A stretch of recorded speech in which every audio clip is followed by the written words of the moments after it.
Listen, I don't care. Like, I really don't care either way. Like, my name, you can use my government name. You can use Sully Bop. You can say, we have Ryan Sullivan on the show, also known as Sully Bop. Or you could just say Sully Bop. Honestly, Sully Bop's probably just easier because it's one name. Yeah, bro. And that's my handle. So you might as well just use that because then if people look me up then. I bet. So that's easy. So, without further ado, ladies and gentlemen, welcome back to the Ayoo Show podcast.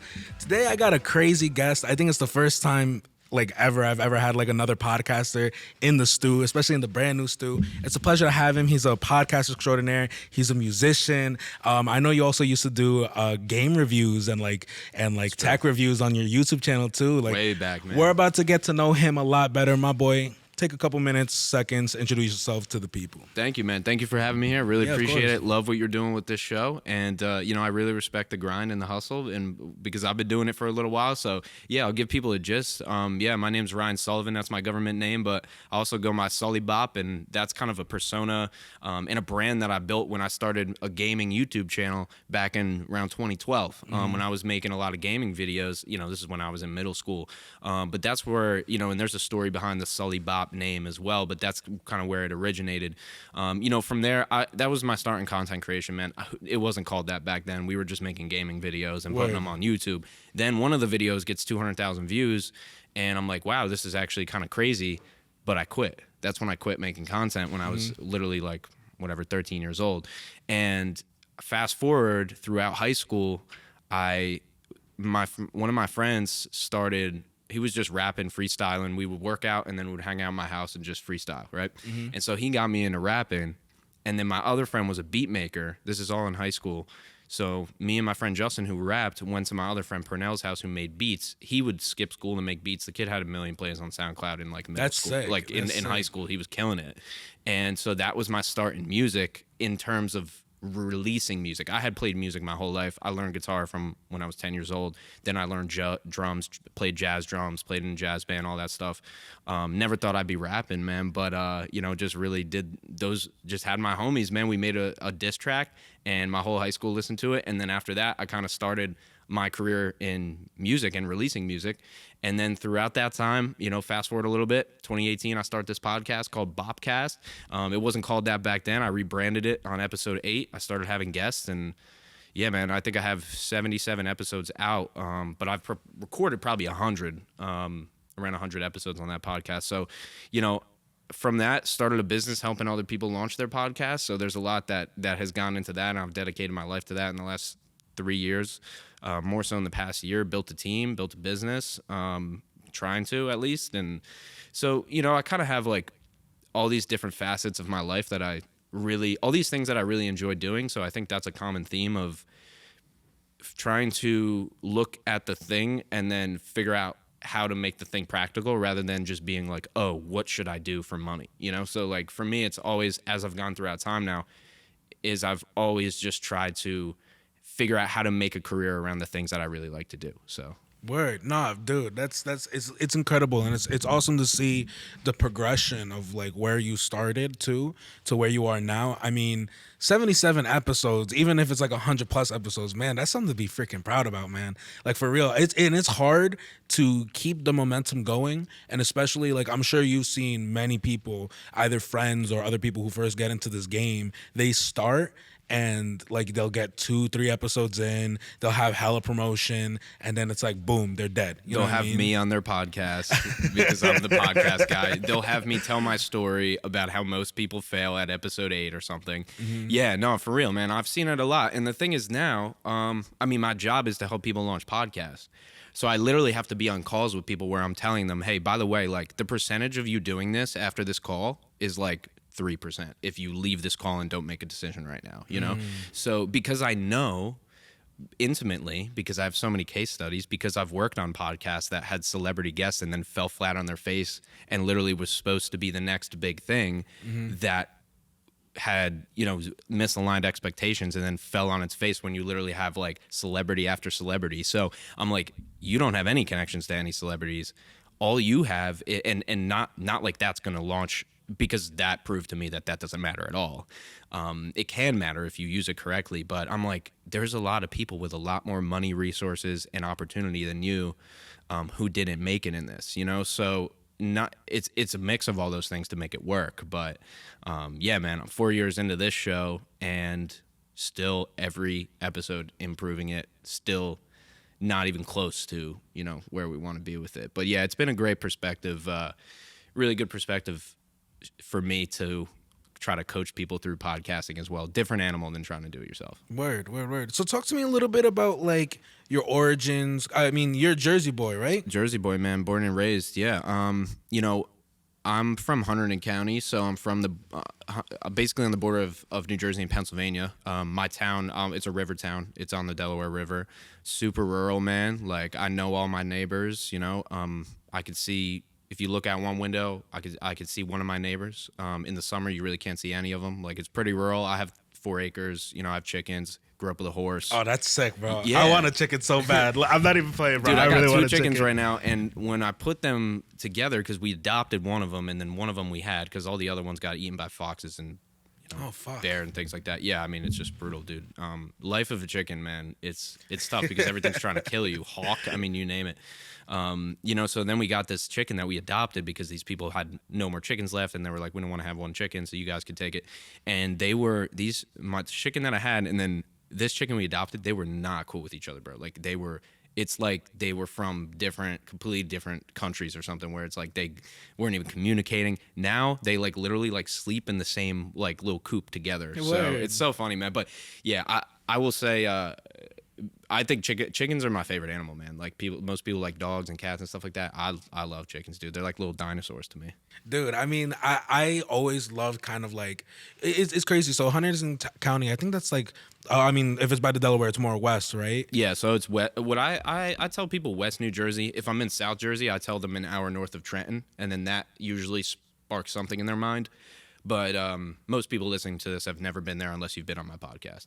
Word. So- I've actually probably driven around there. I used to drive all around the state, believe it or not, delivering ice cream to like different businesses. Oh, okay. And Yeah. I got to see like a whole bunch of like the farmlands, like everything around Jersey. And just when you travel Jersey, and especially when you start talking to different people, you start realizing that Jersey kind of has everything. People don't respect Jersey, and people don't really see it for what it actually is, you know?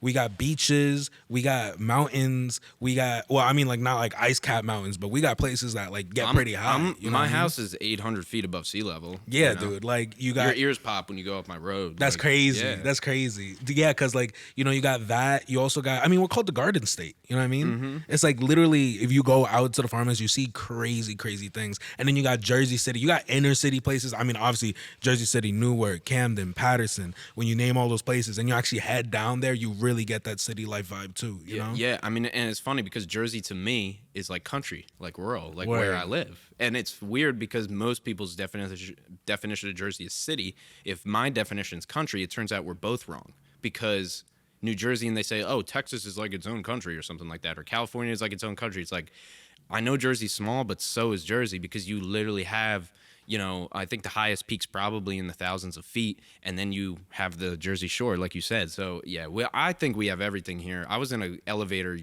2 days ago with a guy from Iowa, and I was just chopping it up for like 30 seconds with this guy, and I'm like, just so you guys know, just come back and experience this state. Word, Because for I know sure. you're just seeing New Brunswick or whatever, which is great, but there's so much more to it, man. Word. Yeah. Why do you think so many people hate on Jersey?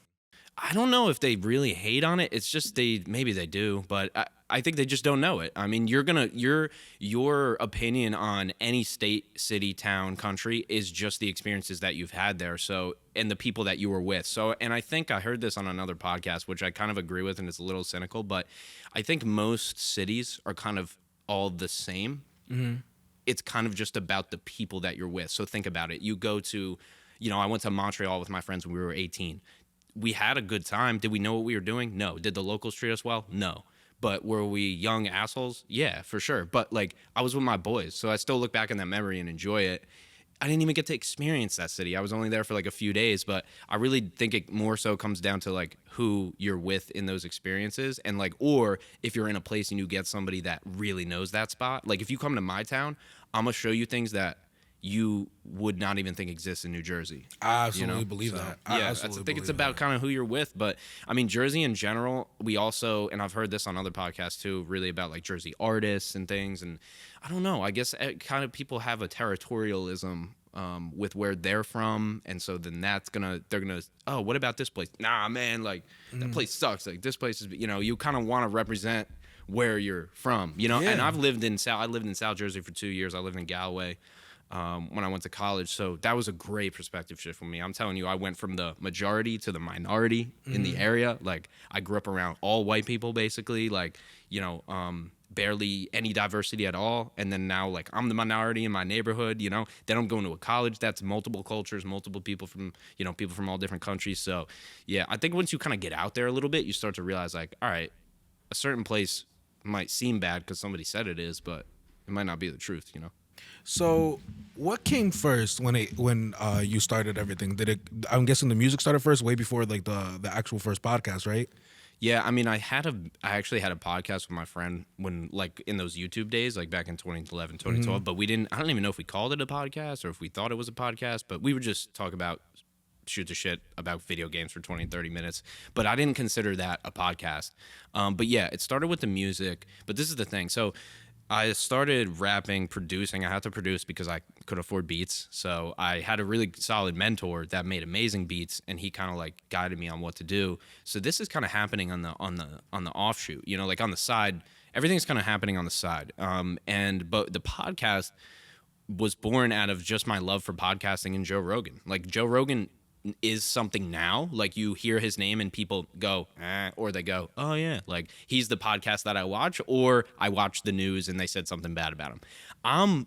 I'm used to Joe Rogan from 2015, where he was just getting high, recording a podcast with Freeway Rick Ross, or something like that, or like Aubrey Marcus, or any of these people that you don't know unless you were there from the beginning, So that was my definition of podcasting, which was just like sitting down, shooting the shit, having a long form interview conversation. And I like that. Like I like that style and I like that format. So I remember when I was in high school, I started, because I had been watching these podcasts, mostly just Joe, maybe some other ones, but I pitched the idea to a few people that I knew. Like they weren't even my best friends. Like they liked the music though. Like they were already kind of fans of me, and then they said, "Yeah, man, I'd watch your podcast if you started one."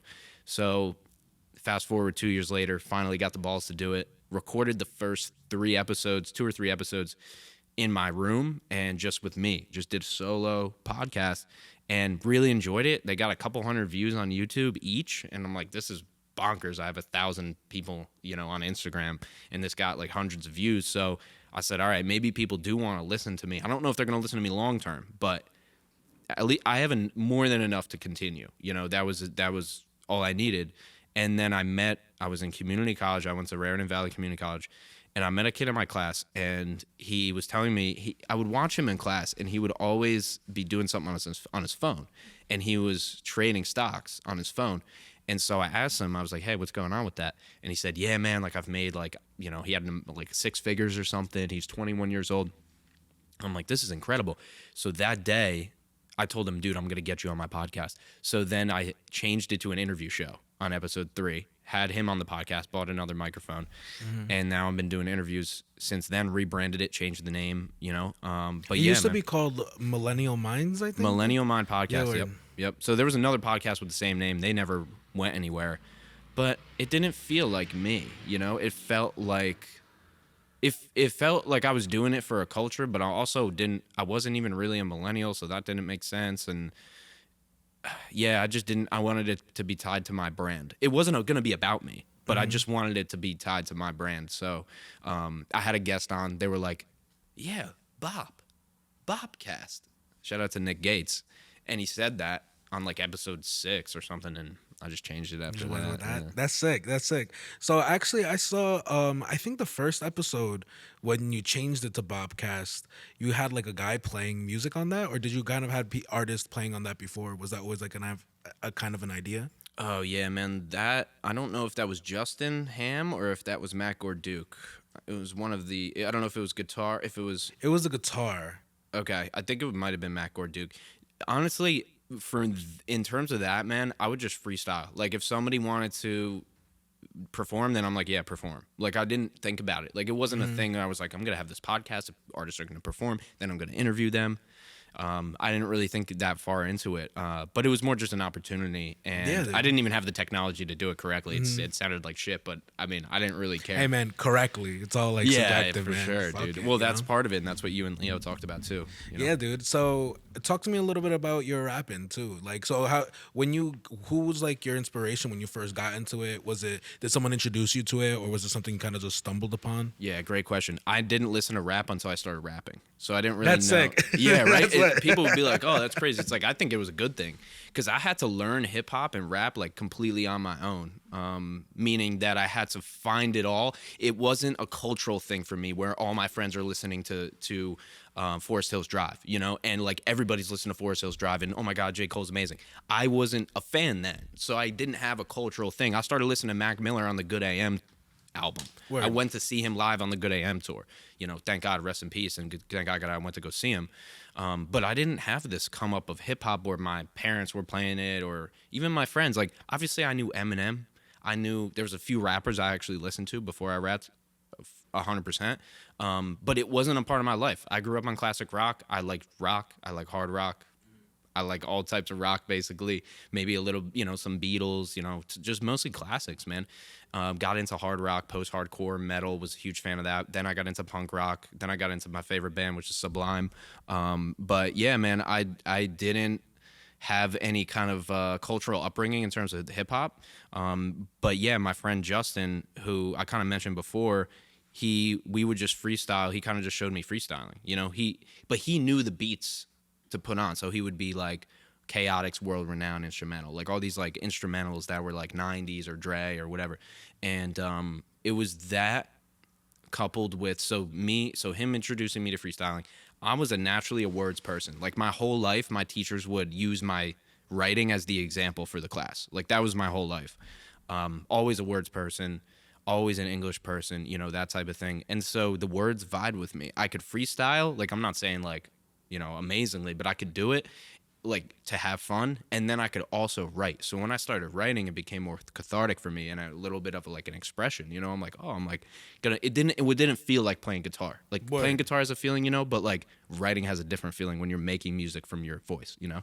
Do you find it more when you're writing, like you're writing more of poetry, or do you see it more as rap? No, because I could write a poet or a poem, but I wouldn't treat it like I'm writing a song. So no, I see them differently. They're forms of each other, you know? A short story and a novel is the same thing, but it's just the length and the format and then the way it's written. You're still telling a story. So a poem, you're telling a story, and a song, you're telling the story, but it's just a different format. So I never looked at it as poetry. I studied some Hemingway. I studied some classic poetry.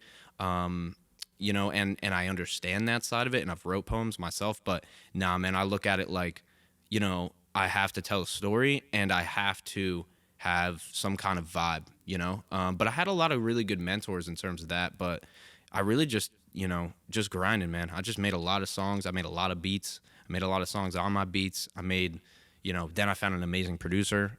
Shout out to Jello. I mean, he's amazing. And, but yeah, man, I really just looked at it as kind of just like writing songs, you know? I mean, verses basically, right? Because you don't even get into choruses because you don't really understand the choruses. At least for me, I'm speaking for myself, but I would just write verses. I felt like every song was like a 4-minute verse, you know? Didn't know how to tell the story, didn't know how to come up with a plot. Like I took a songwriting class so I could learn all this. But yeah, it's more kind of its own thing in terms of writing the songs. Word. So what advice do you have someone who's trying to rap and stuff? Because it's funny. I actually I don't like to say I rap. I don't know what to call it, to be honest. And for honestly, I think maybe the cop out was maybe like I'm more of a poet, because when I write anything that like, you know, I used to be in a boy band. Whenever I wrote anything for them, I was just like, I would take my time and I'd just be like, I want this to mean something. I want to play with my words. I want to do something really fucking cool. And then kind of like when we would perform, and I guess I would rap and stuff, I mean, I'd have fun with it, but it's kind of seeing other people and them take their kind of like, I started realizing there's a lot of more things that go into being a rapper, rather than if you're more of a poet, maybe you're just trying to go for a different vibe when you're performing, especially, you know? Like you talk about Kendrick, you know, his flow, his delivery, the way he says shit, you know what I mean? It's he kind of found himself and like where he stayed, because even Jack Harlow, for example, who's like super popular now, you look at his first albums, the first things he released, you know, he had a flow, you know, he was talented in a certain sense, but you look at him now and it's like I can't see this man being too much different, you know, growth wise. And it's not necessarily a bad thing, but like I can't see him like having a completely different flow in like 10 years from now, you know? Yeah, well, that's a factor too. But listen to "Dark Knight" by Jack Harlow, man. That flow is like so aggressive, dude. It's such a good song. Ride through the city with the windows down. Like you're just like, oh my god, like this shit is just so fast and it's moving. But I saw Harlow in 2019, dude. Once again, Joe Rogan, Harlow, you name it. Like there's not a lot of these things, but I was a fan of him since Loose, and but actually even before that, Sundown. That song Sundown he did with the music video. I think it was me and 49,000 people from Louisville who was his fans back then. You know, but yeah, man, I see what you're saying about the dynamic kind of between the well, I just had a guy on my podcast, Solus. Are you familiar with him or his music? I'm actually not. I'll put you on him, man. Word. He is a full lyrical guy. Like he is telling you a story. He's talking about his culture, and I was talking to him about this. It requires different art requires different amounts of work. So if you're gonna listen to something that's extremely lyrical and expressive in that way, you're gonna have to work to try to understand it. Like you're gonna have to use mental energy to comprehend it. Whereas you get, you know, maybe just a song off to Pimp of a Butterfly or Humble, right? Humbled, you don't have to work. You know, Middle Child, right? Humble and Middle Child are the same song. One's for Kendrick, one's for J. Cole, right? You don't have to work for it. So you just know, like, be humble. And you're like, you just don't have to think about it. So that's the dynamic that I see when in terms of like lyrical songs versus like, and you have a mix, right? I think J. Cole does really well with the mix. You know, like a lot of his stuff is the chorus bangs, but he also tells a story and you have to kind of look into it, you know? But yeah, I mean, in terms of any advice though, I would say just know that you do have to be you. You don't have to be you right now, but there's going to be a point in your career when you can't play a part anymore. You know, like you can't play a persona or play a character anymore. And you have to just be you. And so I think a lot of artists, I mean, dude, all art is copying. That's what they say. Obviously, it's not 100% truth. It's a cliche. But I think you just have to focus on telling your own story. If the earlier you focus on finding your own voice and telling your story through your music, it's going to be way harder because your stories are going to suck really bad. You know, nobody's going to be interested. Nobody might be. Maybe they are. I hope they are. But, you know, it's way better. Just do that work at the beginning. Like, tell your own story off the rip. Nobody could ever deny that, right? You never have to fake it. And so, actually, we were talking. I think it was Devin or no Solus. I think Solus. We were talking about this, but it was like, why can a song pop on the radio that's so obviously fake? And then you have like a Genius video where they go and they're like, no, I have a girlfriend. I don't have 7 hoes, and that's okay. Like there's songs that are quote unquote successful that are complete lies. And if that's success for you, then that's success for you. But I could never be at that point and know I'm telling a lie, you know? So I think it really comes down to like finding what you value as an artist. Some artists are here to make money, dude. Like get out of their way. Like you're not in their lane. Word. Like if that's not your goal, that's their lane. They want the persona, they want the money, cars, whatever it is. That's their thing. There's nothing wrong with that. So, but just know like which lane you're gonna be in. Am I the soulful guy? Do I want to tell my story and be super honest and raw? Do I want to stretch the truth a little bit because I want a track that's super hype that might be on the radio because I really want the persona of this? Like, there's nothing wrong with any of those. I just think that you got to be honest with yourself in the beginning, you know? Oh yeah, for sure. Damn, bro, that's some fucking shit you just dropped there. I mean, I've been thinking about this for years, So I'm actually super interested then when it comes to writing music, when it comes to your songwriting process, what does that look like for you? Yeah, I mean, now these days it's probably a little bit different than it was maybe back in the day, maybe not. You know, my process is I have an idea typically that might be a line or a phrase or a sentence or a chorus. And then I'll have a beat, and I'll probably get 10 or 12 beats and sit on them for a year. and I'll throw a beat on, and then I'll have a premise that's over here and this beat over here, and I find they matched, but I had this beat for 6 months and never did anything with it because I was waiting for that one idea so I can really harness this beat. But when it comes to when I'm sitting down and I'm like, I'm writing this song right now, I have the beat and I have the premise, and then I'll just start designing the song. So I'll look at the beat and I'll just start from the beginning, and I'll start writing out the first verse. And as I'm writing out the first verse, I'm thinking, I'm now mapping the song. So I'll start writing to kind of get a flow, and then I have a notebook much bigger than this, like I have a drawing notebook, and I'll write out the goal for the song. So every song now, not every song, but a lot of the songs I write now all have a goal. And then that goal, like I have a song that I'm writing. I've been writing it for so long, dude, but I need to get on it. But it's about meeting one of my mentors and meeting Asher Roth and being friends with. I don't know if you're familiar with his music, but Yeah, Asher Roth. I think like, from back in the day. Yeah, hell yeah. Who doesn't remember? Like he I Love College. Yeah, everybody was on that back. Everybody, yeah. And yeah. I love most of his other. I think it's "Asleep in the Bread Aisle." Is that it? Sorry, Asher, if I'm getting it wrong, dude. But like being able to meet him and like just be around him, and then also like just dap him up when I see him and stuff like that. So I was writing a song about that. So the goal of the song was I'm meeting Asher Roth, and like telling the story of the experience so you can understand it, So then I'll start with that. Then. And this is an example of a way I've written songs, and I'm not saying I write them all this way. But then in that case, I wrote out the story, not trying to rhyme it. Just write out the story of beginning, middle, and end, or however you're going to write your story.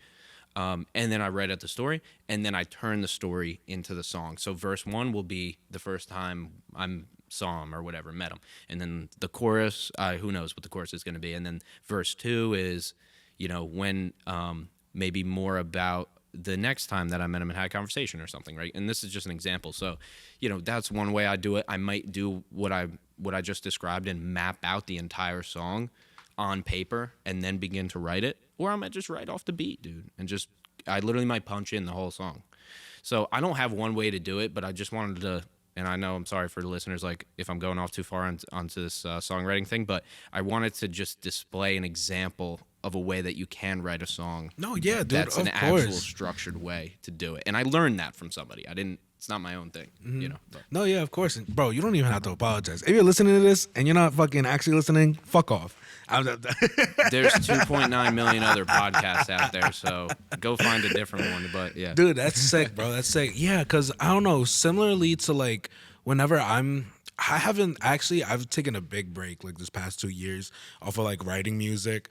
I've really been more into the poetry game right now. Actually, like going to like poetry like events as well, and like seeing people do things there. But you know what? There's such similar worlds that if you really wanted to, you could really mix them like around. Like you could perform music at a poetry place. Oh yeah. I've seen people perform comedy at poetry places, or even like when you have an open mic and they're just doing like singing, like they're just inviting singers. People do comedy up there. I mean, that's usually like the best time. I forget some celebrity was talking about that, how he would just go to open mics where people would sing and he would just do a comedy set because he would literally just be the only comedian there. So it's like, I mean, benefits and not benefits, right? I've been like, the music artist or when the comedian, and like it's so funny, man, when you see people who like never, I don't know, man, this one guy was so bad, and I felt so bad because he didn't care about the audience. Like when I went up and I was rapping, but I got the entire audience's attention before I started my shit, because I knew that I had to make sure they trust me, and then they'll pay attention to me. This guy didn't do that, but that's a great strategy.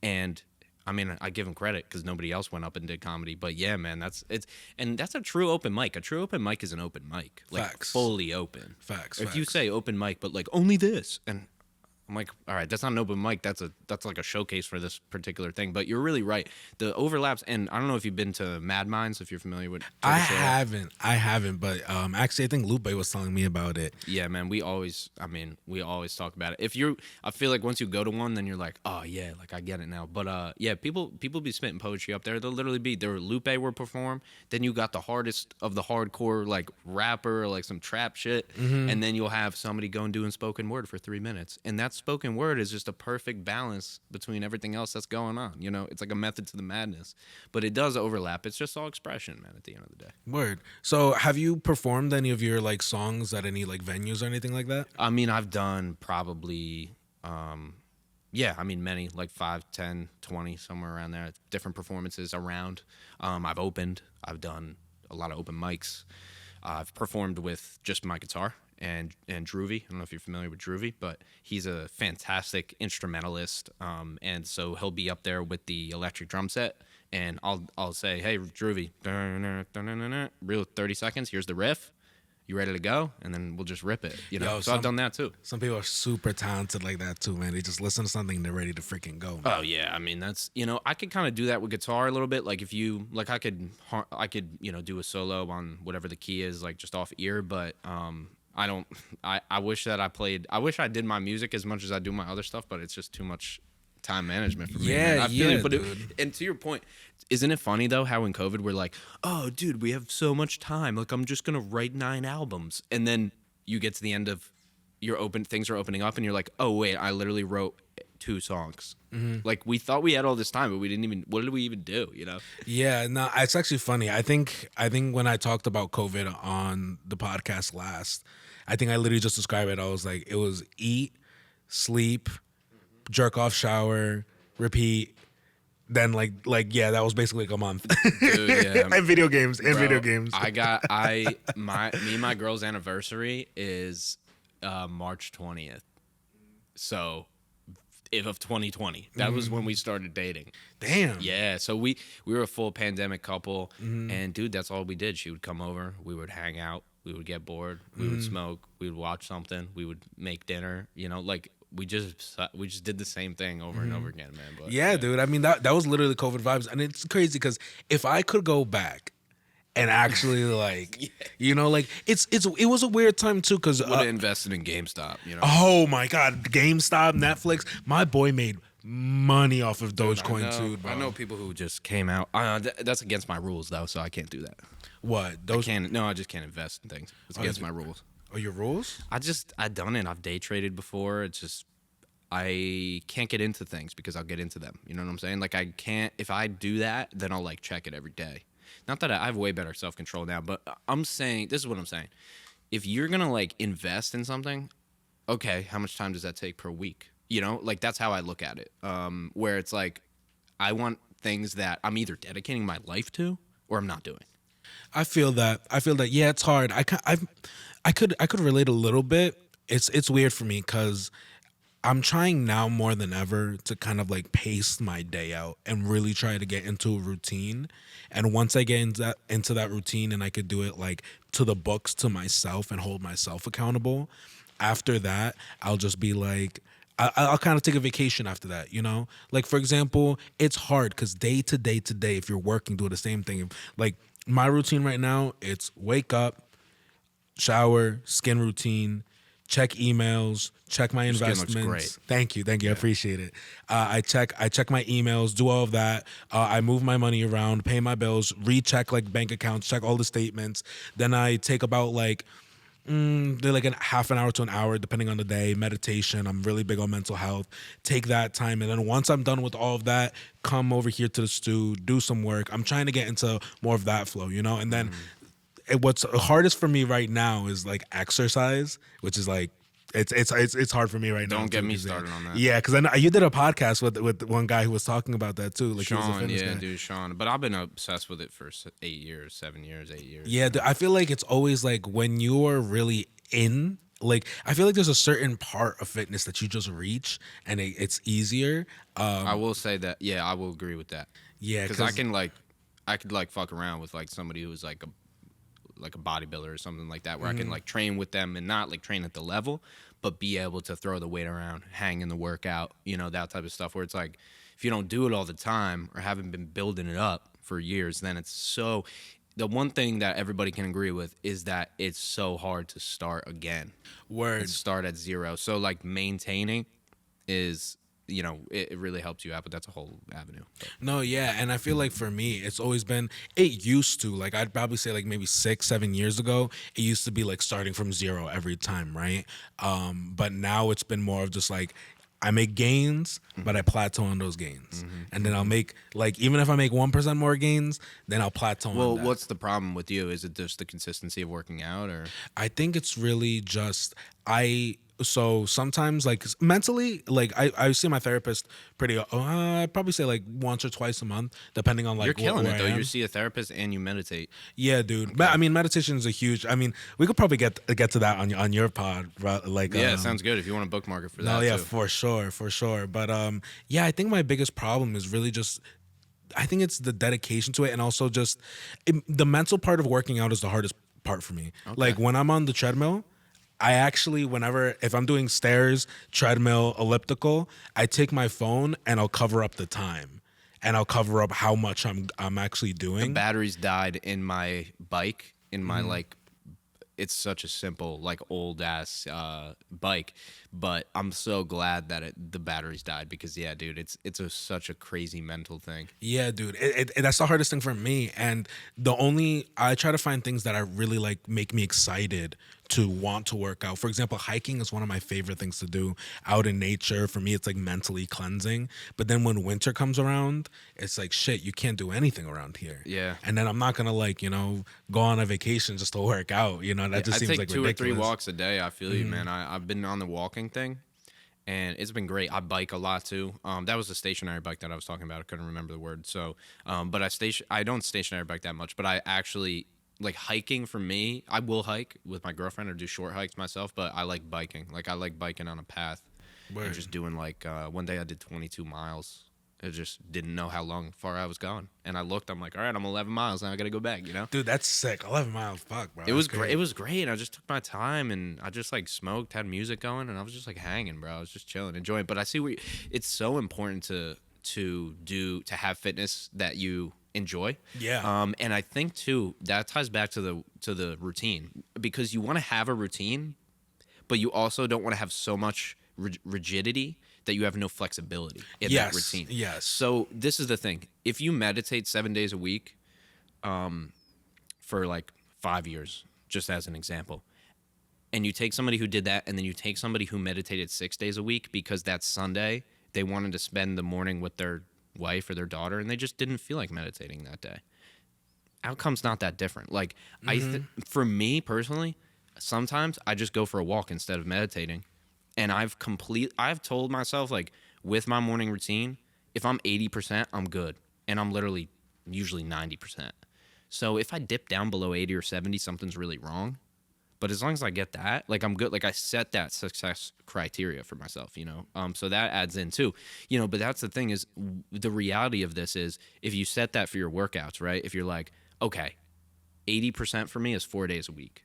100% would be 6 days a week or whatever. I imagine like percentages probably don't line up, but imagine that's it. That's what you set out for yourself. You don't say I'm going to do it every day. You just go like, I need 4 days a week minimum, 6 days a week max. 6 days a week, I killed it this week. I'll give myself a reward or something. But there's going to be the fourth day or that fourth day when you're like, I can't do 3 this week, but I'm so tired, like I'm dead, like I'm not even recovered, I got to stay up to do this edit, or like all the things will happen, like all the reasons will occur. And then you'll be left deciding if you're going to break it or if you're going to actually do it despite these other reasons why you don't want to, And I think that's if we want to talk about why things don't happen as we want them to, it's those moments. It's the excuse that you make in that moment. Like, I just realized that I got to work out when I'm tired. And what I'll do is I'll watch a David Goggins video. I'll watch a Mark Bell video, or these guys who are out here just killing it. And I'll watch that if I have a problem. And then I'll psych myself, and then I might psych myself up, and then I might still be like, this is the last thing I want to do right now. But you think about it, it's like after the workout, you're like, thank God I worked out. Yeah, big facts. But there's a lot to it. Dude, I kind of want to move the conversation a little bit. Do what you want. You have interviewed so many freaking people, bro. And it's actually quite fucking inspiring to like see that shit and see you post up all that shit. Thank you. What do you feel like? I think it's pretty much factual, and I've talked about it to a lot of people who've come onto the pod. How Jersey is failing to really take off. I feel in pretty much all aspects, the music industry. I think the music industry, popularity, and then when people even talk about Jersey, first thing when you talk about Jersey to other people, they think what? They think Jersey Shore. They really think about like, I mean, some of the inner cities are kind of popular and stuff, but not really, you know what I mean? And it's like usually during the summertime is the only time Jersey really gets love, you know? So what do you feel is like lacking in Jersey, or why it's not as popular? I don't know. I think it is. I don't have an expectation for Jersey. Like, I don't think Jersey should be something that anything else than it any more than it is right now. I think that I've been a member of this New Jersey community, and I've contributed a lot compared to the average person. For sure. But not because I wanted Jersey to be better, even though I want it to be better. But I started this as a personal mission. So I think that that's everybody else has the same mindset as me. They're like, okay, all I can do is make my music better and make my podcast better and make, all these things better. So, and I've done things for my community, not as much as I could have done. But it's like, at the end of the day, do you have time to like think about how to make New Jersey better? Like, who has time for that? When you have all the other things. So I've been completely accepted into new communities here. I've lived in a different area 2 hours away in New Jersey and found people there who I vibe with. Like, I've never had a problem with Jersey. Like, it's given me more than I could ask. So I don't have some expectation where I'm like, I think Jersey should be this, and I think we should be this on the map, and I think we should be blowing up. It's like, dude, our artists are going to blow up, or they're not. Or our podcasts are going to blow up, or they're not. The biggest podcast in New Jersey right now, nobody knows about it. I do, because I study this stuff. But there's podcasts in New Jersey that are absolutely killing it, and you have no idea if you watched that they were even in New Jersey, because they don't even advertise that they are. Can you give some examples? Because shit, I don't know. All right, so I don't know if this is the biggest one, but this is a guy who just had on my podcast. His name's Julian Dory. He runs a podcast called Trend to Fire. Gained 400,000 to 500,000 followers on TikTok in a year and a half. 0 to 200,000 on YouTube in a year and a half. Long form interview show, super high quality show, and very high quality short form content like those Instagram reels and TikToks, right? Word. And so I found him through somebody who found him and recommended him to me. But he talks about New Jersey. He's not anti-New Jersey, but his podcast isn't about that. Like, my podcast isn't about that either. I've interviewed people virtually who've never been to Jersey. So that's one example, Trend to Fire. If you want to Google that, it'll all come up. Everything will come up. And so he's got a pretty big podcast in terms of numbers, in terms of reach. And he's not out here just like repping, like, Jersey's the best, man. So I think that, if Jersey's thing is to be super independent and like a little bit selfish, then that's Jersey's thing. Like, it's okay. I'm cool with it. I love the state.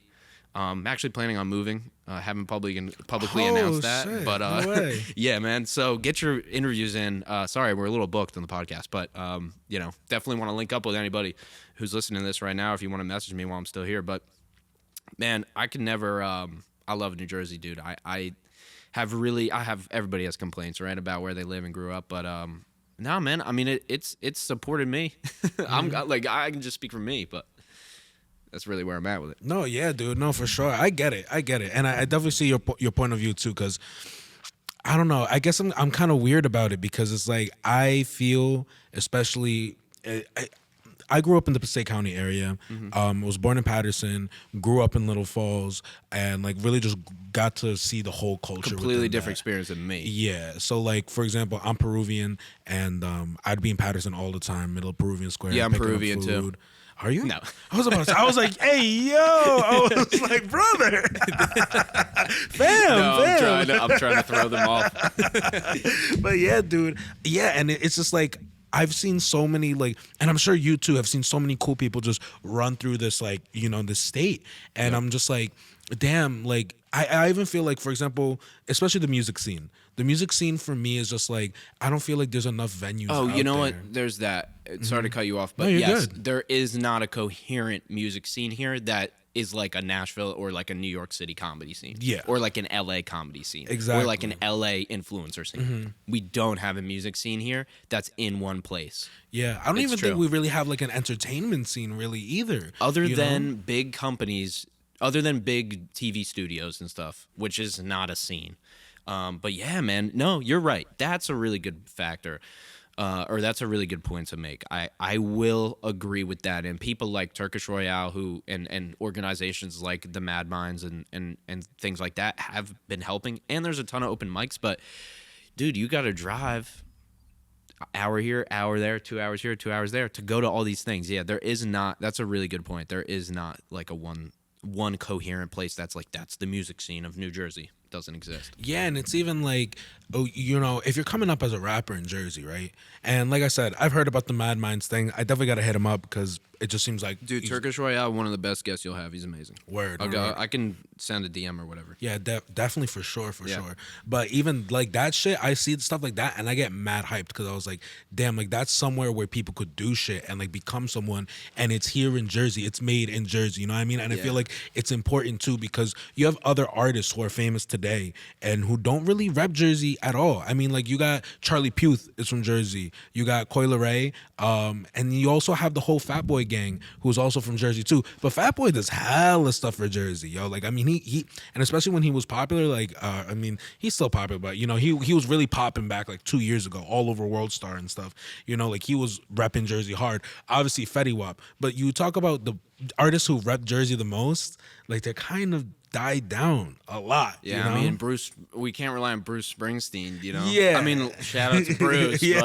but, you know, he can't put the state on his back, man. He's old now. We don't care about him. Like, our generation isn't like that anymore. But, yeah, man, there really isn't a, like, massive figurehead. But, like, yeah, there isn't a Jack Harlow of, like, what he does for Louisville. Yeah, or what Bryson Tiller does for Louisville or whatever, right? Of Jersey. But in my opinion, we're not there yet, dude. These artists haven't. Maybe when some of these artists of your Samad Savages and your Ethan Rosses and your, you know, even these other artists that we don't even really know about who are popping, or these podcasts like Trendify that are going to be some of the biggest in the world, like maybe we're just like teenagers right now, you know? Word. But I do feel like, I don't know, and I this could be completely biased because I feel like this about like our age group, but I feel like if there's any generation that's about to fucking change the face of Jersey, it's us right now. And seeing you do what you do, seeing people like Samad Savage, Lupe do her thing. There's another group that actually runs through here as well. Shout out to my boy, I always blank out on names. But he actually has a boy band group too, and they're freaking sick. I gotta put you on. I'm blanking out on the name right now, but I feel like there's so many dope things that are going on, and it's crazy because what a lot of people end up doing, they want to leave the Cali, they want to leave the Florida because that's the only other places where you could actually have like a dope venue and find other people to create. You know, like when I was with my boy band, I mean, like we would go to New York City because, like, you know, of course, why not go to New York City? You have millions of venues where you could do stuff like that.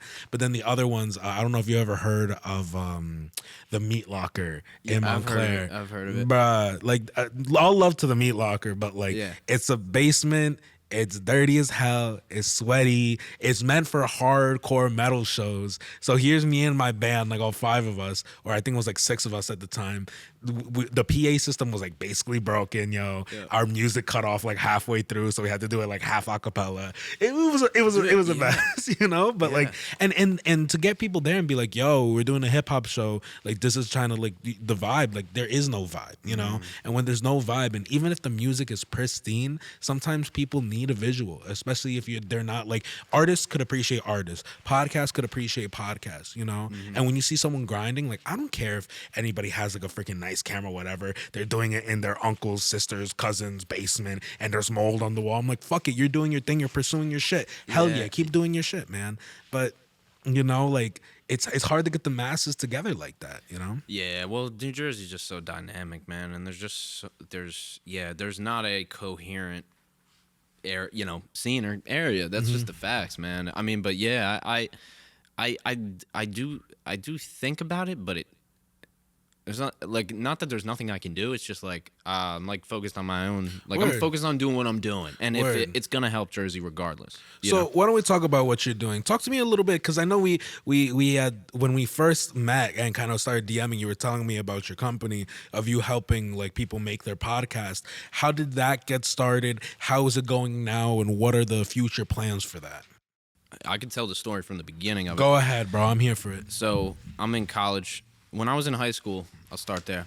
I started a job as a mechanic. Word. Because I was going to what was called Polytech, but basically like a vocational school, half my day in high school, senior year, and then the other day I would be in high school. And first half of the day I went to Polytech and I learned how to fix cars. And I had a job after school from 3 to 5, and I worked at a shop, and they taught me everything. And so that was my job. That was what I did for money. And I had a million odd jobs before that. But this was like something that I really had to learn, and I enjoy it. I've loved cars my whole life. Like my first word was tractor. Like I love like vehicles and cars and all that type of stuff. And so I really enjoyed this job, and I did it. I ended up doing it for like another few years. And so fast forward, I'm working the job part-time, full-time, whatever I can do while I'm going to community college. And some weeks I work 30 hours, other weeks I work 10, just depends on the work.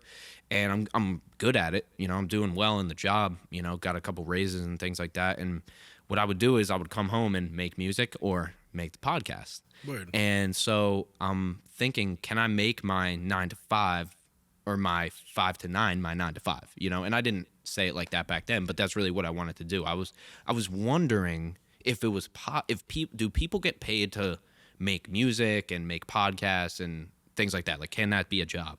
So I remember I transferred from community college to university. I went there, I lived there in the town, and I needed a job. So I applied for a mechanic shop there. So then I got a job there doing the same thing, working 20 to 30 hours a week and going to school. And that was my life.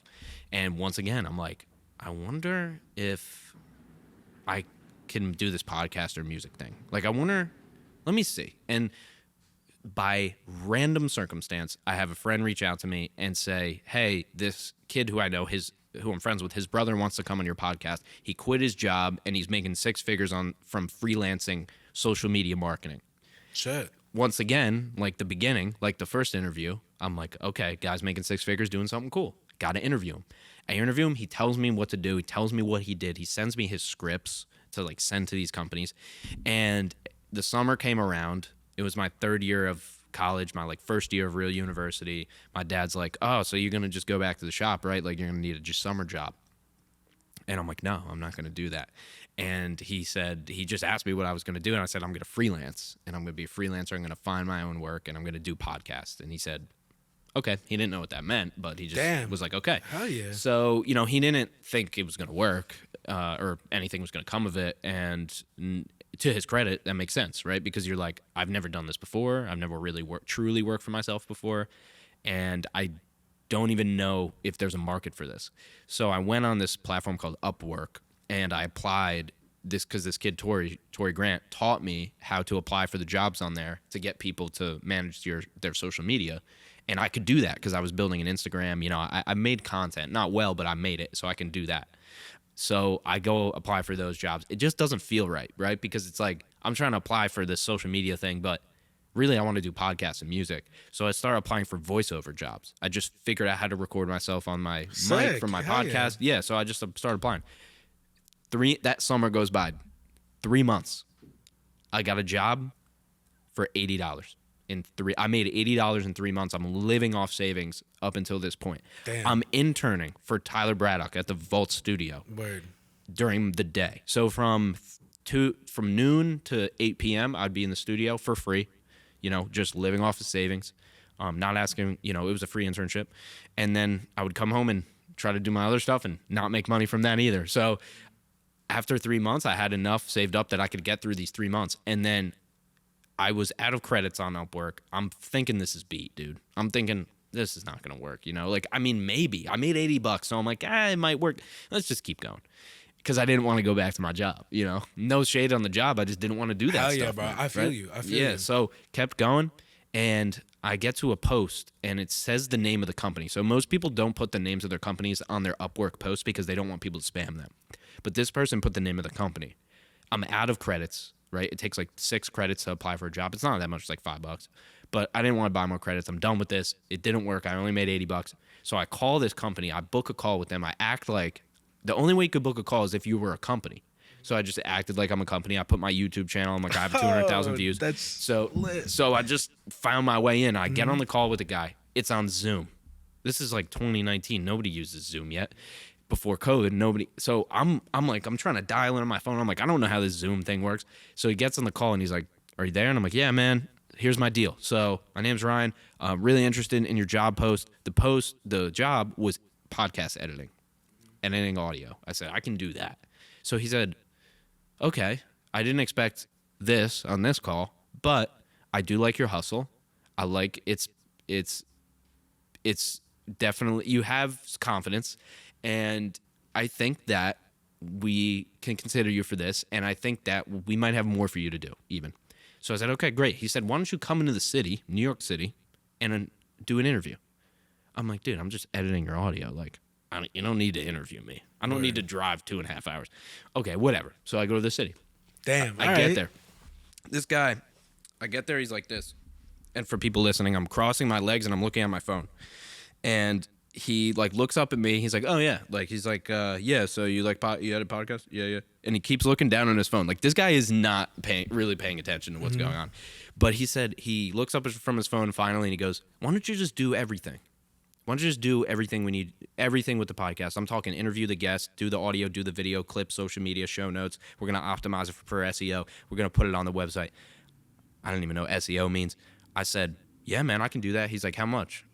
I said, 15 an hour. He's like, "Yeah, okay, I can pay you that." And then he gets up, looks at his phone again, shakes my hand, and said, "I'll send you an email." And I left. And I worked for that company for a year and a half. We did the podcast, like 25 episodes. They basically not forced me, because obviously I could do what I wanted to, but they took me off the podcast and made me do sales. Word. What I didn't want to do. What I expressed to them I didn't want to do. But I was Sales, good at sales it. like for the company. Yeah, so it was a startup marketing company. So Okay. they would sell $5,000 or $7,000 marketing packages to companies that are getting their, feet off the ground. Yeah. Now I sell $6,000 podcasting packages. So it's funny because I'm now doing the thing that I really truly want to do, and have no problem selling something for $10,000, right? Word. Because I know its value, right? And but yeah, so they put me on that. They took me off the podcast. It wasn't performing well enough, even though we never set any standards for how well it was supposed to perform. Basically, they gave up on it. There was a videographer that did a bunch of work for us, and my boss tried not to pay him $1,200. And remember when your parents say, if your friend does something, they'll do that to you too. So I go, he just didn't pay this guy. I'm going to be the one not getting paid. I'm just going to be the last one to not get paid because I'm the most valuable. There was one guy more valuable than me, but I'm the end of the line, but eventually I'm not going to get paid. So months and months go by. I'm not having a good time on this, job. Just doing stuff. Like, I didn't mind doing sales. I was good at it, but I really did this for the podcast. This was my first experience being able to launch a podcast for somebody else. The thing I truly wanted to do that I had no idea I wanted to do until I actually did it. And then they're like, "Nah, your podcast is done," And I left. But before I left, I remember one morning. And so there was sorry, I'm a little bit all over the place with the story, but there was a time when it was winter break from school, and they asked me if I could work during winter break and go there physically in their office. And they had a cool office with a co-working area. It was nice. It was in Manhattan. It was on Park Avenue, Manhattan. Like, this is crazy. So I said, yeah, obviously. So it was a 2-hour commute there, 2-hour commute back. And I would work 8 to 10 hours, sometimes 12 hours. So I didn't have a life. My entire life shut down. No podcast, no music, no nothing. No life. No relationships, nothing. And I just start messing up, dude. I start missing emails. I start sleeping in because I literally can't function. And my boss goes, "Why don't you talk to this life coach? You got to get your life together." And I said, "All right, I'll talk to him." I never talked to the life coach. Get on the call with this guy named Tim. And he said, we get to the end of the call, do an hour, he hears me out. And he said, I think you got to do this music thing, this podcast thing. It seems like you really like that. And he said, it seems like that's your calling. And as your life coach for this hour, that's what I advise you to do. And 2 months later, I quit. That company paid for the call that would facilitate me actually quitting the job from that company when they thought that call was going to help me be better at the job. But in reality, it just allowed me to quit. And they went bankrupt. They filed for bankruptcy after that. But damn, that's insane. That's how I got into making podcasts for other people. Holy shit! So now, like, do you have like your own like clientele now that you be like running podcasts for, or are you in the middle of also trying to build that up? Are they in and out? Like, yeah. So we have clients. We have monthly clients, monthly editing clients. Basically, what I did after that, I did another podcast after that fell on its face as well, and learned from that experience, pivoted the whole business, started working for different people, started targeting different people, started making content every day on LinkedIn, grew a following on LinkedIn in the past 2 years. That's where we get a lot of our business from now. Really figured out that platform and built an audience over there that's bigger than all my other audiences. But yeah, I mean, now we have anywhere from 5 to 10 clients on a monthly basis. We do a ton of consulting, so a lot of kind of podcast consulting. We have different kind of packages for that, but basically what we do is, as a business, really what our business is for solo creators that are, or solo entrepreneurs, or solopreneurs as people would call them, people who might have a team, like a small team, maybe run a few businesses that are successful, but they're not like a massive corporation, and they want to launch a podcast, but they don't want to have to figure out how to do it. So we consult with them for 5 hours on everything related to strategy, everything down to the script, on the introduction, the outro, and everything, right? Format, structure, the whole nine. And then we also can come in and produce that podcast for them. So we'll consult with them, help them build the show, build the idea, build the strategy, and then we'll come in and teach them how to record and interview people. And then we'll go ahead and produce that audio and video, graphic design, and distribute the podcast for them. So we're a done-for-you podcasting launch company for people who, basically personal brands, or like solo creators. That's sick, dude. That's crazy, bro. So now, is that what you're going to end up doing? Like, now, is this going to be your main gig, like, and just expanding your company now? Yeah, so that's been full-time since I graduated in at the end of 2020, I graduated college. So like December 2020. And so I've been full-time doing this since then with the podcast on the side. Yeah. Shit, bro. Yo, congrats, man. Definitely. Appreciate bro. it, man. Congrats. Thank you. Shit. Got a team, by the way. Got a great team. Couldn't do it without my team. I got, my college roommate and one of my best friends from high school, and actually another guy who I met through Tyler from the Vault. Word. His name is Tyler. He's an audio engineer, so he works for me too. Would not be able to do without them, man. But yeah, hell yeah. Dude, I mean, that's impressive stuff, because I'm actually, like, obviously in the beginnings right now of, like, trying to build my brand. I don't know necessarily if there's going to be a company in the future. I'm kind of just, like, freelancing the shit out of everything right now. Yeah, well, you have a space, though. Like, I have a space at my house that's, like, I can record my podcast, but I don't have a physical space that I, like, rent, So it's, like, we're flip-flopped in what we did. You went physical first. I started in a pandemic. I couldn't go physical, nor did I have to, because I didn't realize how beneficial the virtual experience was. Like, I didn't realize I could get on a 30-minute call with somebody, and the next day they pay me $5,000 and they don't even know me, and they live in a whole nother state. That's crazy. Yeah, so I said, all right, bet. That's insane. If I don't have to I'm just going to see how far this virtual thing can go. And now I'm figuring out how to do the in-person. So my end goal is the physical space in the studio like this. Word. But now I'm like, dude, if I can travel on a plane to set up the podcast, if I can just do it on Zoom, which I've been doing, figured out how to do it on Zoom, right? So yeah, it's like we're both building. I just did this virtual stuff first. You just did the physical first, but it's both the grind, Yeah, bro. Fuck. Well, I do have a couple more questions for you. Let me see how we're doing. We're doing okay on time. We're doing okay. I got time. So. No, we're chilling. I blocked out the day, man. Talk to me a little bit about, because I think one of the craziest things when I first started seeing you on Instagram, you had a virtual meeting with Rob Deerdeck. Yeah. How did that happen? How did that go about? Like, people think I engineered this too. So I'll just tell it how it is.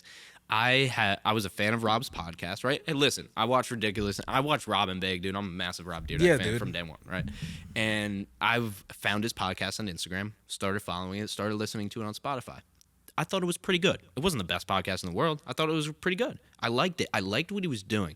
And what he did differently was he wasn't going on here and saying, I'm Rob Dyrdek, I have all the answers. He was interviewing people who are at any level. So you could have a company for 5 years and be starting a new venture, or this could be your first company and you don't even have a business plan or an LLC. He would interview these people and just give them advice. And I thought that was amazing, man. I loved it. And Rob, like, as a podcaster, he's just a naturally outgoing guy. Like, for sure, I'm a critic. Like, I'm a podcast.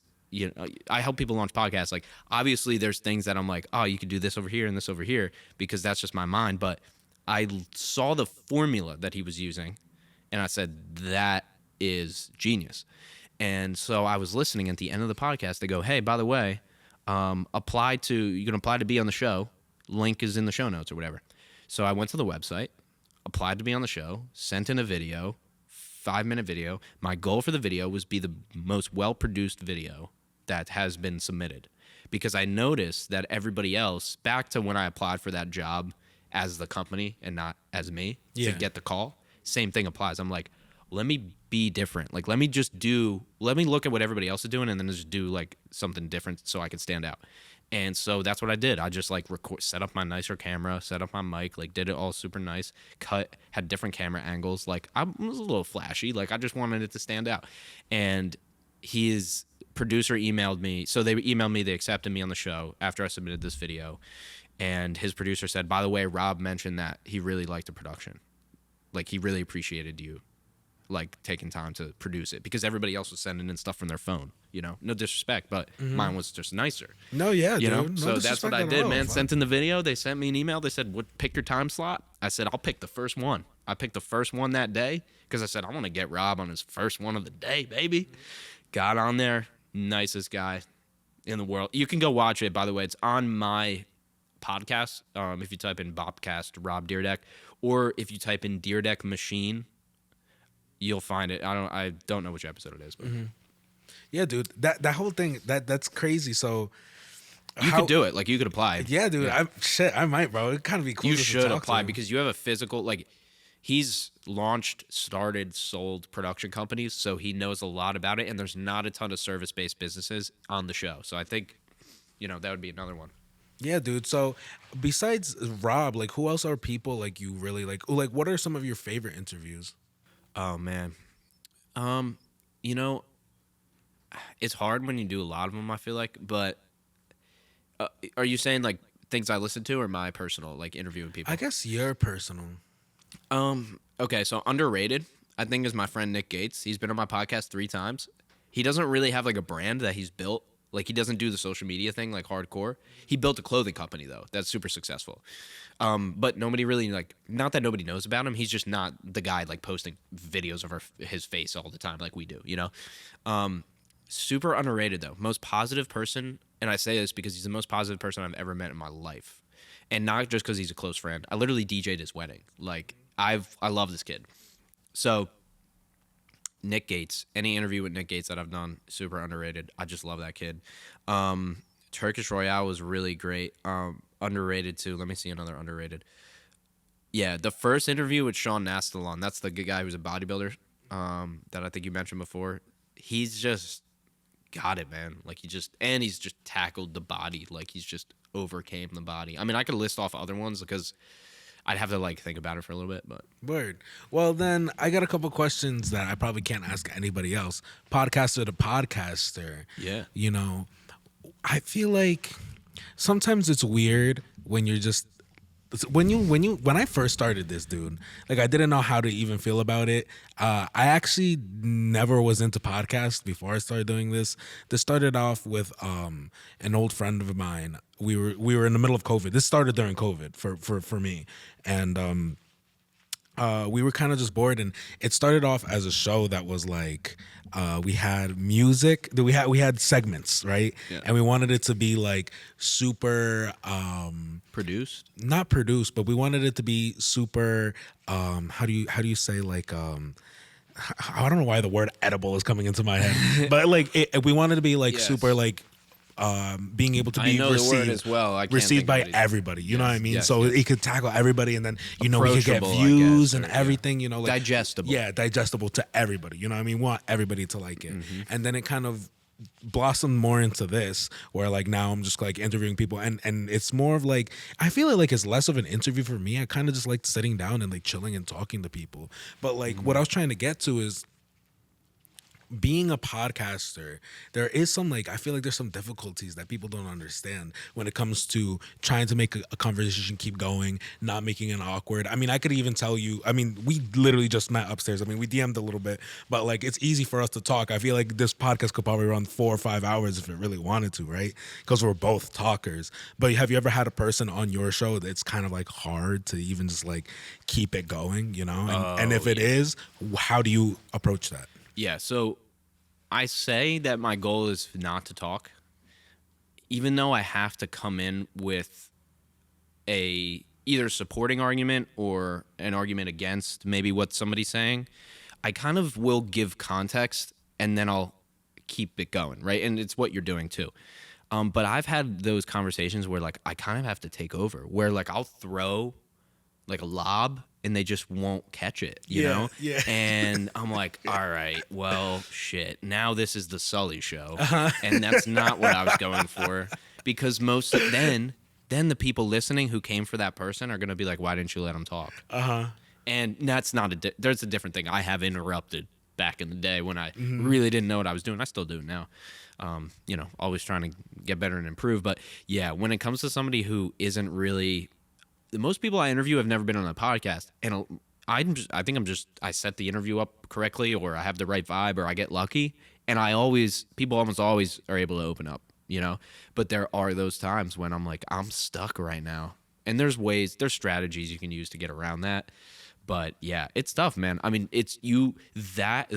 So as I said, I coach people to start their podcast. I coach people on interviewing, and I told them, I said, even this guy Marty, our most recent launch, real estate investor, killing it in life, super fired up guy. His podcast is going to be one of the big, like I believe it's going to be one of the biggest. He's just got a great personality. But I said, you interviewed somebody you knew so well for this episode 1. And then he ended up killing it. Like all his other episodes were fire too. But I said, Marty, you're going to get somebody that's going to test you. That's going to test your interview skills. And nobody knows what it's like to interview 1 to 2 hours 100 times until you do it 1 to 2 hours 100 times. Yeah. You know, so yeah. And I was just telling him that, and he's like, I know, but that's not, what am I saying? Like, one day somebody's going to suck. Like, that's life. Like, I suck on podcasts sometimes. I've been on like 20 or 30 of them. I try to always bring it, but yeah, it's one of those things that if you don't have a podcast, you just don't know what it's like to be a personality in front of a camera and then trying to get the most out of the other personality on the other side in front of the other microphone and then make that shine while also maintaining the level of conversation, while also trying to figure out what's going to happen next, while also knowing how long you've been recording for, while also maintaining the audience's attention who you don't know. Dude, you are literally like reading my fucking brain right now. I love it, dude. But I study this shit, dude. I know this shit intimately. So what other advice would you have for people? Let's say, all right, so for example, I'll even put myself on the spot. What advice would you even have for me? Someone who's, I guess, I wouldn't say I'm advanced, but I'd say I'm pretty well into like now, like getting comfortable doing this shit, you know? What advice would you give someone like me? Well, I think the more clarification that you have on what you're really trying to do with it is good. I think, and that's like a super general thing to say. It's kind of like, I haven't read your whole essay. I've read a paragraph, so I can't really give you a full deep dive. Word. But I think that the show kind of has to have an identity and an angle, and I don't think every show does. And I don't think mine does. Like, I have put myself, and so have you probably, in the hardest position in podcasting to be in. If you have a show, I have an example. If you have a show like my friend Mark's show called The Rental Journal, that is about equipment rental companies, people who rent you Kubotas. Like, if you don't know what a Kubota is, it's like a tractor. If that has an audience, that where the people that do that every day, they're the audience, and they go, "That's my podcast." With what we do, we're like, "Hey, man, I hope you like me because I'm gonna talk. I don't know what the fuck I'm talking about." Like, we have to make it kind of on us a little bit, So it's way harder that way, is what I'm saying. It's harder if you want. We're not saying this is for everybody, but you also didn't just zoom into my business only, or zoom into my music only, or zoom into my podcast only. We're going around these different topics. So that requires an audience that is okay with listening to a long form conversation, dedicating 30 or more minutes, because you don't get into this unless you listen. You can't listen for 10 minutes. You're not going to get it. You're going to think it's weird or it doesn't make sense. So then they have to invest the time to listen. Then they have to start liking you, because they're not going to listen if they don't like you, because it's a personality-based show and not a content-based show that's not based on, like, this is for vegan gardeners who live in Seattle. People can just go, "I'm a vegan gardener in Seattle. I'm a listener." Like, you're probably just going to listen then, With what we're doing, Ayoo chill means nothing. There's no I think Ayoo chill, I'm like, what does that even mean? Dude, you see BOPCAST, you're like, Bop, that could be music, but BOPCAST, is it music? What is it? Like, who knows what it even is? So that's the hardest thing, when you don't have a show where somebody goes, "That's me." Like, every day, every week we not fight, but we put out content to bring in the 1% of people who are like, "I like this guy, I like long form conversations, and I'm gonna listen next week." It's fucking hard to do. Yeah, dude. Fuck, bro. You're really like just exciting my fucking brain, bro. I've never had somebody where I could talk about this shit too, and like they kind of understand the full scope. Yeah, because media and artists understand it. Like, media people, artist people understand the artist grind, but this is a different grind. Because I do the artist grind, so I get it. I'm like you. I'm like a music podcast business guy. And so I understand the other grinds. This one's not like that. You could literally drop a banger song and then have like an audience after that. Like, podcast is like, you have a banger episode, doesn't mean you're getting plays on the next one. I know it doesn't mean you're getting plays on the next song, but like, I just think it's harder. It's back to the song. If you have a super duper lyrical song, that's not going to be for everybody, because it takes work. If you have a long form interview podcast about random topics with random people, then that's going to take work. That's going to take the type of person who's going to want to sit down with that and consume it and feel like it's valuable, Yeah, it's a lot, man. It's a lot. Yeah, dude. Shit, dude. Sorry, I'm kind of just like taking in the moment a little bit here too, man. It's called the power of the pause. So, let me think here for a second. So you've been doing this for a while. Oh, actually, there's one thing that had on my mind that I really want to bring up to you. Social media, especially looking at numbers, looking at how your stuff is growing and progressing. For me, like, I don't really care about numbers. I mean, it's weird. In business, you're supposed to care about numbers. For me, I'm really just basing, like, I'm in a similar position where I'm kind of just living off the savings right now. I quit all my jobs, and this is what I'm pursuing full time now. And business wise, you look at something and you're like, all right, bet. I put out this and it got me 40 views. Oh shit, all right. And you put out the next thing, it's like, oh, I got 50 views. And then you put the next thing and it's like, oh damn, I only got 30 views. Or I got 12 listens on Buzzsprout or whatever the hell. And this one got 60. Why did this one get 160 and it's not shared as much, right? And I feel like right now, and I know you listen to Gary Vee, because I seen you talked to him once in one of his wine shops too, when he was doing like a meet and greet, right? I care more about developing relationships with people and benefiting off of that, and making my community spread and just like my spider webs of links throughout people being so much important rather than the numbers right now. Because I feel like as long as I'm pursuing and putting love and peace and energy into all of this, like, it's going to end up playing out. Now, that's not how you should play it, like, forever, obviously, right? Because at some point, the bill collector is going to be knocking at the door and be like, hey, yo, where the fuck is my money? And I'm going to be like, yo, let me give you a hug, bro, and I'll play it fucking next month. Like, what is your take on that? Yeah, I think that it's a tool. It's like money. It's like a tool. It's not going to solve your problems. Social media can build you an audience, but it's not going to fix a relationship or something, you know? So it only does what it does, you know? Like money, I've really been of this mindset now of like trying not to ascribe a lot of meaning to these things where it's like money's just money. It just exists. Like a song is just a song. Like it just doesn't have to mean anything. Like it probably does mean a lot, but it doesn't have to, you know?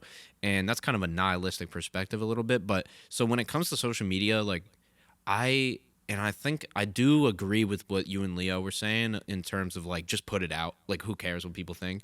And I'm really in that mindset. I think that you 100% the fact, if there is any facts, it's the fact is that you don't know how good anything's going to do on social media because you can't read people's minds. So you might think, wow, this video is going to kill and it doesn't hit. And then like in Leo's case, here's just random video and it hit. Or in the case of the elderly, or the case of the priest, Oh, word. Yeah, it yeah, yeah. hit, you know? Yeah. The video hit. And for people, I'm referencing Leo's episode. If you want to go back to that one, great episode. And so the way that I look at it is it's a tool, man. And you get rewarded with quality content, meaning not just quality of the video. That you're not rewarded by that. You're rewarded of quality content. Quality, there's probably a million definitions of it, but quality means something that's worth watching. That's really it. It's just worth somebody's time. And I like how I referenced Julian Dory from Trendify. He says it this way all the time, and I'm stealing this, Julian. He's like, everybody has a trigger finger, and that trigger is half an inch away from the screen where they can just go to the next one. What you're doing is trying to find a way to make them stay, or you're just releasing something that you want them to stay. You know, you want to make it worth their while, and worth their while. And I like that. I like looking at it in that way, and that's a little bit more zoomed in perspective. Social media as a whole is, as you guys said, it's pros and cons. It's a tool. It's the best thing that's ever been created in terms of being able to create something and then put your art out to the world. You can get on TikTok today, make one video, and then have an audience. That's a fact. Who knows who's going to be in the audience? We don't really know how the quality of the audience, but it's just true. And you weren't able to do that before. So yeah, man, I've been grinding on Instagram for 8 years and have gained, you know, I have 3,000 followers. 1,000 of those are active every week. I think that's insanity. And like, I'm totally fine with what I have so right now and built so far. Do I want my podcast to have mass appeal? Yeah. Like, will it? Yeah. Like, it'll gain thousands and tens of thousands of listeners. But I'm kind of like you. I'm like, I mean, for me, I look at the numbers, but I don't base everything off of the numbers because there's a lot of things that happen where if I go down the street and tell somebody about your podcast, that's not something you can track. And that's mostly how this stuff happens. Sending somebody a song, this song's dope, this podcast is dope, you got to check this episode out. People will see 9 of your podcast clips before they click a link. Then they click the link, go to your podcast, watch it. I don't really like it that much. You know, it's like that can totally happen. So, yeah, man, there's so many ways to describe it, but I just look at it as it's a tool. If you want to blow up, you can. Focus on it, stay consistent. You know, it's possible. But it's really pros and cons, man. It's a tool. Like, if you want to get out there, you got to use it. I don't think there's any way around that. I don't think there's any way around it either. Social media is literally going to be. I've said it before, and like I think almost every time we talk about a topic like this on the podcast, I hate social media, bro. I feel like for me, it's very mentally draining. I actually, believe it or not, I never liked sharing my life. Yeah, you mentioned that on Instagram. Yeah, I don't know if anybody loves. I don't know, man. I think I do like it now. I don't know if I like it or I'm neutral. But in terms of what you said of like, so I think it's what you put in front of you. Like, what's on your feed? Like, are you following people who literally post themselves just grinding on music and working out and busting ass and like killing it in business and like just succeeding or whatever every day? Or is it people who are trying to knock somebody down or cancel somebody or like tell you this is wrong or that's wrong or make you feel inferior or negative or something like that? Like, it's kind of just about what you put in front of yourself, you know? Yeah, I mean, I think I've just always been very private, and now going in like and doing this podcast, it's like it's different because I feel like podcasting is almost a loophole. It's a loophole because if you want to get to know me, you have to listen to this shit. Period. You know what I mean? Or know you. Or know me, right? And it's like you can't just base something. You can't just judge me off of just this one thing. And I hate the fast shit, you know. Although the fast shit is what hits, you know. The fast shit is what hits, and like I'm starting to get more used to it now. And at one point, I do want to get to the neutral sense, you know. But right now, I think it's just also just like trauma from like back, like when I think I was in high school and like everybody's just in my shit.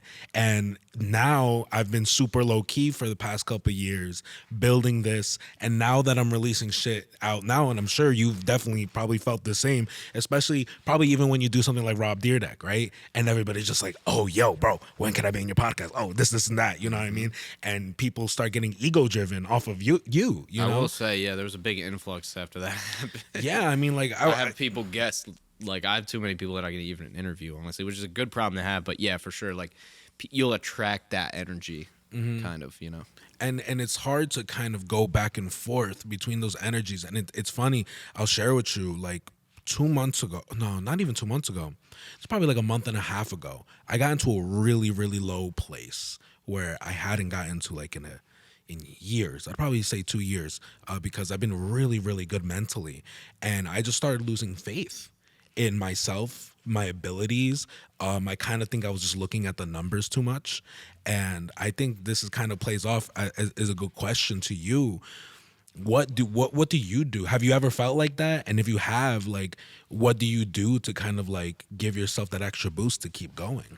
Yeah, great question. I think I was in a place similar to that of just a few weeks ago, man. I mean, we basically had like one client a month for like 3 or 4 months. So it was like going really good, you know? And I've had like a bunch of clients before that and during and all that stuff. But like kind of basically what I did was like I had a plan and I like executed the plan, you know? And it was working. So we're like on a high. So like as a business or myself, I'm like, yeah, let's go. We're killing it. And then I realized it wasn't sustainable the way that we were doing it, where the people we were working with and the margins that we had weren't going to be sustainable. I could go into it about how production companies fail, but it's just too much. But so then we had a lull where we like didn't make a sale for like 2 months, you know. And then like you said, it's all out of savings at that point. Make sure I have cash on hand, but like, you know, for these things to happen. But it's never happened to me. I delegated a bunch of work, and then I had to consistently make sale after sale to like feed all the people that are working with us and stuff and keep us afloat. And it wasn't just me anymore. So then it was like the 3 or 4x pressure of not just you, but also these other people who are relying on this too. And I had a similar thing happen to me, man. And I'll say this. I think I meditate too. So that helps. I meditate. Been doing it for like 4 or 5 years, 5 days a week, you know, not a lot. I might do it 10, 20 minutes a day. And that helps. And I always told myself, and I always work out. Every week I work out multiple days a week. But I always told myself, I'm like, I'm doing all these things when something happens. And it won't happen. Like, because I'm maintaining doing these things for my mental health and my physical health, that I won't get to that place because I'm maintaining. You see what I'm saying? So I won't go down a hole because I'll never let myself get down there. And somebody said, Sam Harris, meditation teacher, philosopher, I guess you could say, he said, meditation is preparation for the worst day of your life. And I really vibe with that. But I still let myself get to a place where I was just maxed out. I agreed to do more stuff than I could even handle, right? So I got overwhelmed. And I had never been overwhelmed like that in so long. I felt like life was moving way faster than I could keep up with it. And so I was in one of those places, and shout out to my girl, dude. She's like my rock basically. And she's not an expert on the things I do, but she'll give me the perspective that I need, even if I think that she's just saying that to make me like feel better, because she does want me to feel better. But even that, just having that other person, and then like, my team too. I'll confide in my guys, and be like, what do you guys think about this? Or like, I'm losing it. I'll be like, guys, I just lost 1,000 this month. Like, what do you think we can do? Or whatever. And I'm not good at that. I'm not the type of person that asks for help at all. If I'm having a down day emotionally, you will not hear it from me. I will be on the call. Hey guys, what's going on? Like, I'm on, bro. Like, I will ignore all that stuff. And it got to a point where I couldn't ignore it anymore. And I just, so I really did just confide in the people that were around me, try to give me that reality check. But yeah, I don't have one thing. It's really like staying on that mentally, doing that mental health stuff, whether it's the meditation, exercise, all that stuff, walking, keeping up with the relationships, people that you love. And but for me personally, it's just not getting overwhelmed. If I get overwhelmed, I'll go in that hole, bro. It's hard to get out of that. So it took me a few days, but I got it. It took me a week. I got out. I had some good promising calls. Somebody who said they wanted to buy from us and stuff, and like the business looked like it was kind of coming up. Had a bunch of inbound opportunities of people that 6 months before were like, "Hey, I want to do this now" or whatever. So then it started coming up a little bit, But Word. No, for sure. I think too, the meditation and having, you mentioned, your girl is just telling you like, something that you need to hear, but sometimes that's all you really need. Sometimes I feel it's not as complicated as people want to make it, although you can get into a really, really deep and decrepit place. What did you do in that? Actually, what I did, shout out the road. That was probably a Mustang. That had to be a 5-liter Mustang. Yeah, I'm not crazy into cars. I just drive a Honda Civic. The Honda, actually, I don't know if you saw it out front. It was literally out front in the door. I have an Accord. That's my little baby. Yeah, yeah, I got my little coupe. But what did I do? I was setting up stuff here at the studio, and we're actually having some problems with the contractors because these ceilings are open, right? And if for the listeners, they're basically like just beams going across, and they have like maybe like 2 feet in between them, so they echo a lot. So we were trying to get soundproofing for the roofs, and it was just taking a while, bro. We were like, with building stuff and contractors, like they say it's gonna get done in a week, and then like a month and a half later, you're like, shit, So we were getting that done. We were paying rent here, and I was just getting nervous about the podcast too, thinking like, am I really gonna start doing this? I mean, I'm also a sound engineer, and I guess we'll get to know a little bit more about me like when we hit your podcast and stuff. So I don't want to get too crazy into it. I do a lot of different like side gigs too, so it was just tough for me. So I was really in this low place, and sometimes I feel like you just need to escape. And I've been more, I think for like 3 years before this year, like I hadn't gone on any vacations. I didn't go out. I never took a break. I never said I'm going to take 5 days off and not look at my phone, at least within reason, like from 8 a.m. to 8 p.m. I'm going to relax and just vibe. And even when I did the podcast episodes out in California, that wasn't a vacation for me. And it's funny because when I went out there, people were like, oh, you're out on a vacation. I was like, no, workcation. Because I'd wake up every morning early, like 7 a.m., start doing my edits, start figuring out how I could link with people out there, do a podcast, shoot. And then I was also doing some social media managing then too. So I was like waking up super early in the time difference. And then by 3 p.m., I was like, okay, if I could finish my work by 3 p.m., 4 p.m., whatever friend's place I'm crashing at, then after that, I'll relax. But then I realized when I came back from that, I wasn't relaxed. I was like, shit, I just went out there and I saw cool shit, but I was working. And it wasn't like the release I needed. You ended up doing the same thing that you would have been doing if you weren't there. Yeah. So what I ended up doing, like me and my friends, we booked out a place out in Orlando, and we took a trip to Miami too, like while we were out there. I completely just cleared my mind. And dude, on that plane ride back, dude, I was on my iPad and I was just like, bro, I have so much edits to do. What the fuck am I doing? Like, I know. And it was like being reborn again a little bit, And it's like, honestly, that one vacation probably set me up. I mean, I told you, I haven't felt like that deep in like 2 years. I'm not saying I'm going to go straight another 2 years without taking another break or whatever and hustling, working. At one point, I was working like fucking 5 jobs, like something ridiculous, no? Yep. And I felt like just clearing your mind like that, when you have too much and too much stress on yourself, sometimes you really just need to give yourself a break. And I really feel like that's where it came from. Yeah, that same for me, dude. Mm-hmm. I did like a week or 5 days or a week with my girl in the summer when we went to Florida too. We went to Dallas for 5 days, workation. I only did 1 day of work there, luckily. Texas is lit. Texas is lit too. So I'll make the announcement now. I don't know how many people are watching this, but that's where I'm moving, actually. Oh, bro, I'm gonna come visit you, bro. Come visit, I'm bro. definitely. Where are you moving in Texas? DFW, so Dallas. Oh shit, right next to Fort Dallas. Worth. Yeah, man. Bet, bro. You know it's crazy. Dallas is the one place I didn't get to go to when I was in Texas. It's great, man. Well, hey, you'll have to tell me about the other places because Dallas is the only place I've went there. So you go to Austin, I will give you my whole Google Maps saved. Perfect. I have everything saved there. I know Great. the secret places, secret pools out where you take hikes for 30 minutes. Let's go. Bro, it's lit. Bro, I would love to come and visit you if you have me, bro. I don't want to impose. Oh, anything, 100%, bro. man. Yeah, I'm going to have you'll be sleeping in my studio / spare bedroom. That's how Hell I'm gonna yeah, do bro. It, so. Yeah. And whenever you want to come back here and visit Jersey, bro, we got a place for you. Oh here too, yeah, man, I'm for always, sure.